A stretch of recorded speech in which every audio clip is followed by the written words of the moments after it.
kids to create, right? They have all this background knowledge and understanding, but in the end, the learning comes when you go through the process and create something that is your own, right?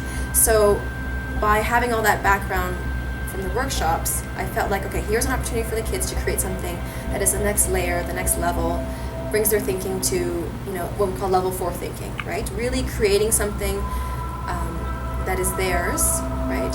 And so had I not gone through the workshops, the DMA, I would have just done probably the same thing. I would have done a poem, which would have been great, but it's just not the same level of interest that the kids have, right? And I really felt like it changed. Now I see projects, okay, how can I change this? What can I add to this? Maybe it won't take that much. I don't have to do, I could do something in a short period of time, a media arts project. I can do something in a longer period of time, just because I understand that it's not as daunting as it seemed before, right? So it seems like it's more doable, and I can see myself. I was gonna say, I find that I want to I'm not a traditional teacher.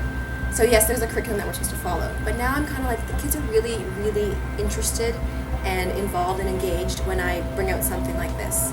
And so how can I now implement this into my program in a more regular manner, right? So not just a one-off or two-off. Like I did two in 2 months, we might do another one this month, so we might do 3 in 3 months, 3 projects. And it's doable, right?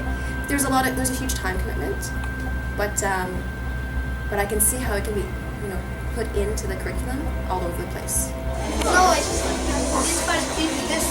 And with our students, we really split it up into 4 or 5 different sections. And as we finished a section, we would stop and then provide feedback to our students and check.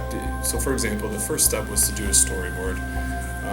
And they had to come up with a storyboard with pictures, and then with their poem that they had created in another project. Put it together, and then we provide them feedback and assessment on that, and then once they were successful on that, transfer to the next part of the project. And we like to think, you know, our assessment, if they were meeting all the goals of those individual components of the project, the overall project, we would see shine at the end, and that's exactly what happened.